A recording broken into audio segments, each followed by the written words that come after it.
मैं न्यायपालिका के फैसलों पे प्रश्न तो नहीं कर सकता, लेकिन इस व्यवस्था के बारे में आपसे पूछता हूं।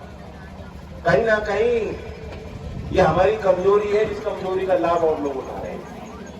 आज आपका जब किसान को कटघरे में खड़ा किया गया है, जब गरीब और मजदूर के साथ अन्याय हो रहा है, तो उस कोर्ट में आपका कोई वकील भी नहीं खड़ा, आपकी कोई पैरवी नहीं कर रहा। 303 विधायक में एक में भी जो है रीढ़ की हड्डी नहीं थी, जो एक भी दिन खड़ा होकर कह देता कि योगी जी गलत हो रहा है, प्रधानमंत्री जी गलत हो रहा है, ऐसे किसानों के साथ ऐसा नहीं कर सकते। ठोकर मार देता गद्दी को, त्यागपत्र दे सकते थे, नहीं, जो उनको टिकट तो वहीं से चाहिए, टिकट उन्हें दिल्ली और लखनऊ से मिल जाएगा, लेकिन वोट तो यहां से मिलेगी, गांव से।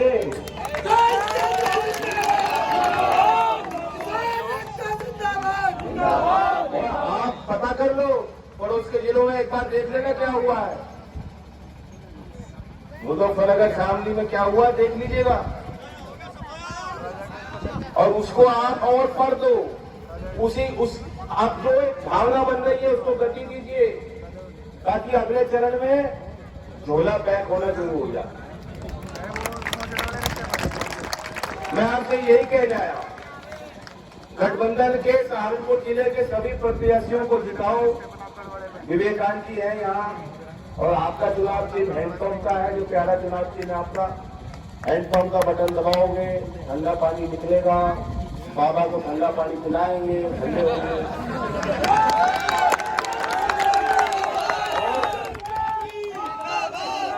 एक क्षेत्र का विकास कैसे हो, क्योंकि ये हरियाणा से लगा हुआ क्षेत्र है, यहाँ किसानों की खरीद भी पर्याप्त इस तरह से नहीं हो पाती, और आपका बहुत काम हरियाणा में जाके करना पड़ता है। इस गांव में मैं जानता हूं कि बहुत प्रतिभाशाली नौजवान है, और आओ तो शुगर मिल तो 2 मिनट लगाइए, बोल तो ना गेलो। अगर सही बात है, अगर चौधरी चरण सिंह जी ना होते और फिर चौधरी अजीत सिंह जी ने मिल ना लगाई होती, तो आज जो 4 बीघे का किसान अपने बच्चे को पढ़ा रहा है बड़े बड़े शहरों में, क्या ये संभव होता? नहीं था संभव। और वो आपकी देन है, वो आपकी ताकत है, वो आपकी एकजुटता के बदौलत था, और कुछ नहीं। तो वो आपके अपने थे, हम भी आपके अपने हैं, अपनों को ताकत दो। और बाकी यहाँ खेल कूद के संबंध में मेरे पास कई बार बात आई है, कबड्डी के नेशनल लेवल के खिलाड़ी हैं, और वीडियो मैंने भी देखी, बड़ी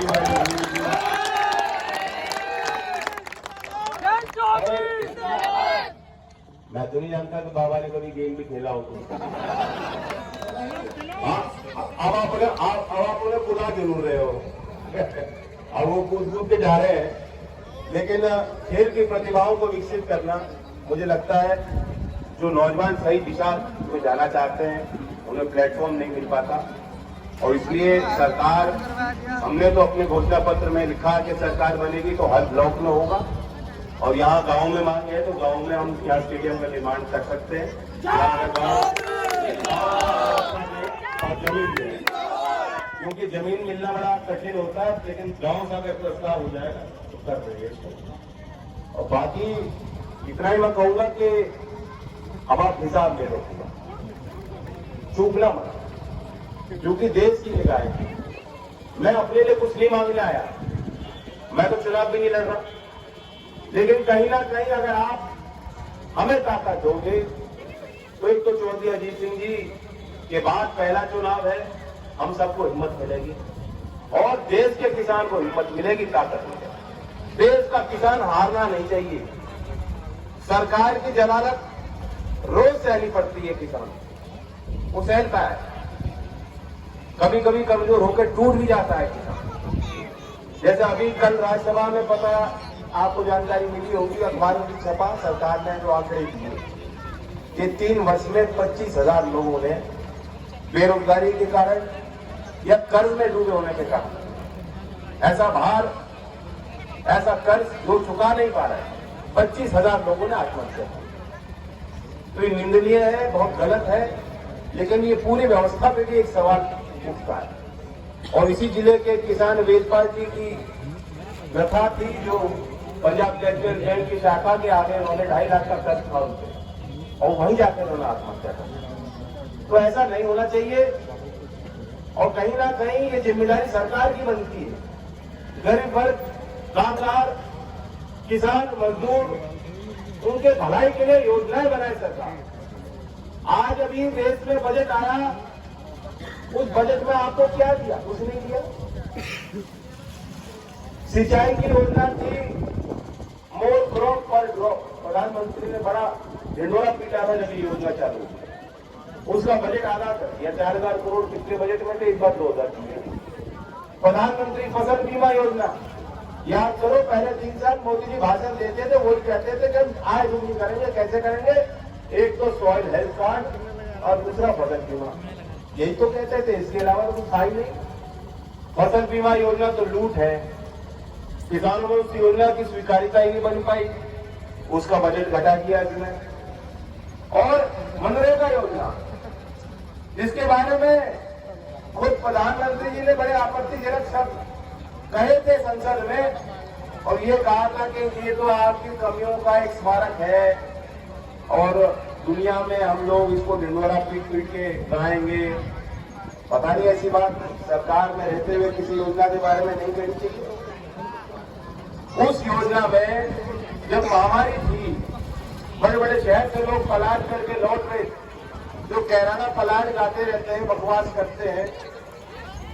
इतिहास में सबसे बड़ा पलायन तो वो था, क्योंकि 8 बजे प्रधानमंत्री ने घोषित किया सब बंद है, 4 घंटे है बस। उससे पहले रेल बंद कर दी, बस की व्यवस्था बंद कर दी, काम सब बंद है।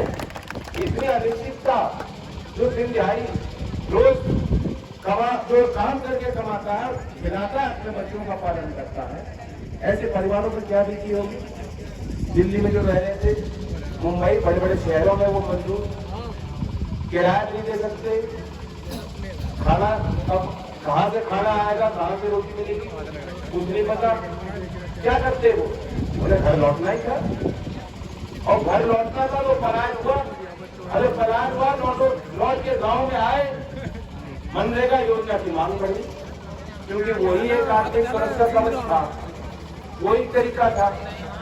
उस योजना में पिछले बजट में 1,11,000 करोड़ रुपए पिछले साल उस योजना में खर्च हुए, और इस बजट में 34% घटा दिया, 73,000 करोड़, 34% घटा दिया। सरकार एक तरफ खुद कह रही कि इसकी मांग बढ़ रही है, दूसरी तरफ बजट उसकी खुद कटौती कर रही है। धान के खरीद का लक्ष्य पिछले साल की इस बार 34 लाख कम किसानों से सीधा धान सरकार कम खरीदेगी, काट दिया। गेहूं के खरीद का लक्ष्य काट दिया। आज एफसीआई जबरदस्त घाटे में है।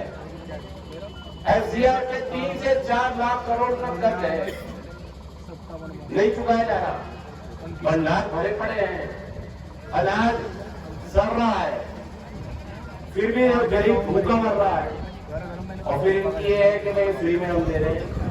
यही तो है। अगर आप लोग चूक जाओगे चुनाव बाद, फ्री में कुछ नहीं मिल रहा, और डीजल पेट्रोल का भाव भी कम से कम 6 से 7 रुपए बढ़ेगा। तो इसलिए चूकना मत, वोट की चोट दीजिएगा। और आजकल पर्ची में लिख के जो सुझाव रखते हैं ना, मैं तो इस पर्ची में क्या लिखा, कह रहे गर्मी वाले बयान को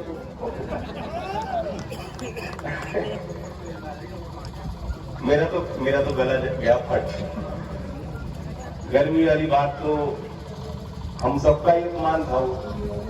मेरी गर्मी निकालने की कोशिश की उन्होंने, मेरी तो गर्मी निकलेगी नहीं, और ना किसी किसान की निकाल सकते हो, ना नौजवान की निकाल सकते हो। और देश भर में जो किसान आंदोलन हुआ, जो किसानों की शक्तियां आज एकत्रित हो रही हैं, जो आज कई वर्षों बाद किसान को एहसास हो रहा है कि ये हमारी ताकत है। हम तो भूले बैठे थे, हम तो बच गए थे, हमें तो जातियों में बांटना कितना आसान है, 2 मिनट नहीं लगती, हम बच जाते हैं, लड़ लेते हैं। आपस में लड़ते रहेंगे कोई बात नहीं, लेकिन ये बाहर वाला हमें आके, बाहर वाला जो आएगा उससे मुकाबला करने के लिए तो परिवार को इकट्ठा होना ही पड़ेगा। तो ये वक्त है, परिवार इकट्ठा होना है। किसान आंदोलन में शहीद उन परिवारों के प्रति मैं अपनी संवेदना व्यक्त करता हूं। सरकार ने उन परिवारों को लेकर कुछ नहीं किया। उन परिवारों के लिए भी, उनके सम्मान में भी ये लड़ाई है। ये चुनाव का फैसला छोटा मत मानना। उन परिवारों की निगाह यहाँ है। लखीमपुर की घटना, अगर आप चूक जाओगे सहारनपुर जिले से तो संदेश ये जाएगा, आप बाहर लिखेंगे कि लखीमपुर की घटना का दर्द आज महसूस नहीं हुई, वो ठंडी हो गई। योगी जी का राम मंदिर, जिन्ना, औरंगजेब, ये मुद्दे गर्म रह गए। किसान का मुद्दा फीका हो गया। और जब ये छपना शुरू हो जाएगा कि किसान के मुद्दे फीके रह गए, तो आपका कोई दबाव किसी सरकार पर रहने वाला नहीं है और फिर कभी कोई सड़क पे आपके लिए आंदोलन करने वाला नहीं है। तो इसलिए छोटी मोटी कोई शिकायत हो कि हमारा ये प्रत्याशी ये नहीं कर रहा, ये फलाना पदाधिकारी नहीं, आज हमसे तो किसी ने पूछे नहीं वोट, अब टाइम नहीं रह गया वोट पूछने को।